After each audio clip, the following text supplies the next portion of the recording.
ازيكم يا حبايبي؟ عاملين ايه؟ يا رب تكونوا بخير. النهارده بقى جايه لكم بطريقه تخليل اللفت المخلل بطريقه سهله وبسيطه. شايفين الجمال والحلاوه بدون ما نحط له اي اضافات. سهله جدا، شويه ميه وملح بدون لون. شايفين لونه حلو جدا ازاي؟ بدون اي اضافه. شايفين اللون والطعم اكيد تحفه. يلا بينا نشوف عملنا المخلل الحلو ده ازاي. ازيكم يا حبايبي؟ عاملين ايه؟ يا رب تكونوا بخير. النهارده الله اكبر الله اكبر الله سوري يا عليك. جماعة، سوري. سوري يا جماعة، تونس بتلعب. هو بقول بشجع الدولة العربية عشان هي بتلعب مع فريق أجنبي. مبروك للتناوسة يا جماعة، مبروك لشعب تونس. آه، احنا كده بنصور. أنا مش عارفة أصور الصراحة. مبروك لتونس يا جماعة، ألف مبروك، ألف مليون مبروك. بصوا النهارده بقى جاي لكم وش المخلل حلو اهو. النهارده جاي لكم مخلل الليفت. هنعمله مع بعض طريقه سهله جدا وبسيطه ويا رب. هنسميه المخلل التونسي. هيسميه المخلل التونسي. بصوا بقى، طريقه سهله جدا ومن غير اي اضافات، شويه ميه وملح بس. هنعمل المخلل من غير اي بنجر ولا من غير اي لون، اي اضافه لون، وبيبقى لونه ورد وفي تحفه وفي منتهى الجمال. خلاص، انا اصلا بعمله ما بحبش احط فيه لون. اي مخلل بعمله ما بحبش احط فيه لون. هنعمل ايه مع بعض؟ هنجيب ايه مع بعض؟ هقول لكم بس المخلل الليفت احنا بنجيبه ازاي وبتشتريه ازاي. بصي يا حبيبتي، الليفت بتجيب اللفتايه اللي هي بتكون ايه، مورده كده زي ما انت شايفه، لونها كده غامق خلاص، وبتكون تقيله، ما بتكونش خفيفه. اللي بتكون خفيفه دي بتكون بيسموها شيخه، يعني ايه، مش حلوه، بتبقى فاضيه من جوه. انا الاول اصلا ما كنتش بعرف اشتريه والله، زيكم كده يعني، زي بعض الناس ما كنتش بعرف اشتريه. اما بقيت اروح اشتريه بقى، لان بقيت اجيبه تلاقيه عامل فاضي من جوه. فبقيت اسال بقى الستات اللي واقفه، اقول لها انت بتعرفيه حلو ازاي؟ فهي بقى عرفتني، ستات ايه عرفتني.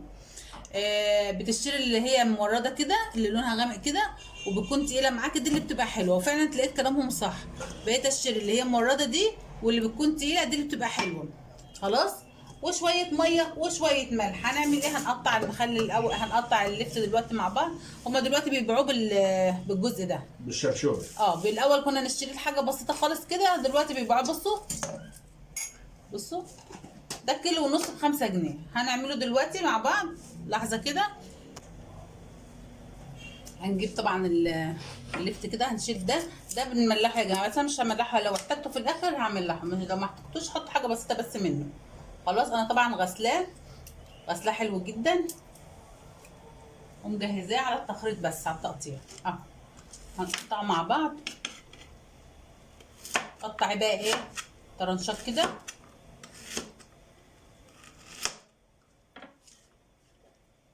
شايفين بتبقى ايه حلوه من جوه ازاي؟ انما التانية الفاضيه دي من جوه متبقاش حلوه. حسب انت بتحبي بقى، بتحبي السميكه رفيعه، ونحط اللي احنا هنعمل فيه كده برطمان، اي برطمان عندك.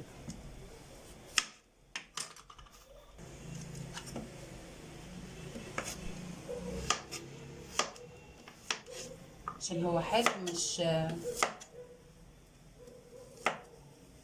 مش فاضي من جوه، التقطيعه بتاعته حلوه جدا.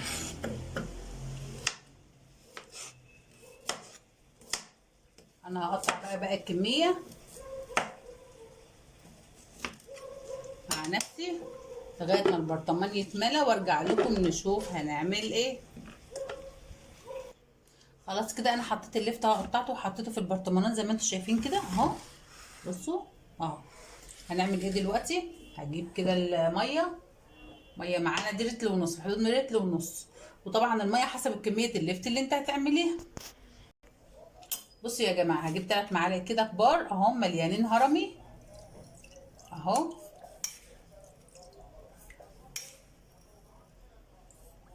وهقلبهم دول في حدود لتر ونص ميه. خلاص، اهو، وهتقلبي الملح ده لغايه ما يدوب. في هنا حاجه انا عايزه اقولها، الملح يا جماعه اللي انت هتخليه بيه اللفت ما يكونش عادب. الميه المحلول اللي انت هتخليه اللفت ما يكونش عادب. ليه بقى؟ عشان ده بيخلي اللفت معاكي يمر ما يبقاش حلو ولونه مش حلو. لازم تظبطي الملح. خلاص، انا بملحه بالبركه يا جماعه، مش بقول لك مثلا رتل ونص عليهم بحدد لك الملح، لا، انا حطيت اهو رتل ونص الميه، حطيت عليهم 3 معالق ميه، اقصد 3 معالق ملح. انا دوت الميه يا جماعه اللي انا عملتها، دوقتها طلعت حادقه حادقه، يعني حادقه بجد. فهعمل ايه؟ جبت نص كوبايه ميه واحطها عليها، زودتها عشان ما تبقاش الحدق اللي هو ايه حادق جدا. خلاص، عشان ما يبقاش برضو اللفت شرش. خلاص، عرفتوا بقى ان انا بعمله بطريقه عشوائيه وبيطلع معايا اقسم بالله تحفه تحفه. يا دوبك بس تدوقي ايه الحدق اللي انت بتعمليه. بصوا، وهنحط بقى ايه هنا. انا هملي بقى البرطمان هنا، بسم الله.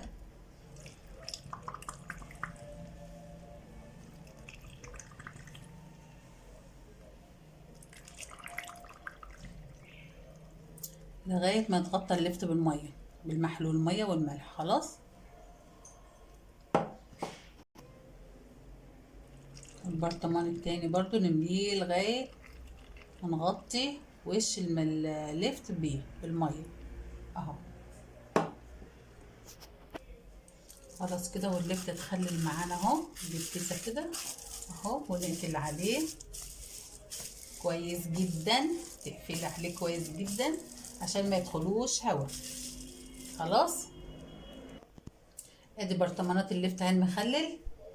تاكلي منه بقى بعد 3 ايام بالظبط، 3 ايام او 4 بكتير، هتاكلي احلى مخلل جديد لفت حلو جدا. احنا بنحبه جديد يا جماعه،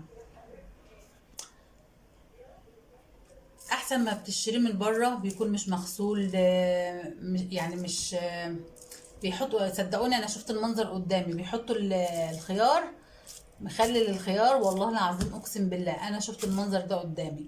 بيجيبوا الخيار من الشوال، بيقطعوه بيحطوه في البرميل بتاع المخلل على طول. انا شفت المنظر ده قدامي، ومن بعد ما شفت من غير ما يغسلوه، من بعد ما شفت المنظر ده قدامي ما عدتش بجيب مخلل من بره خالص. ده انضف واحسن. وادي اللفت يا جماعه بعد 3 ايام من تخليله.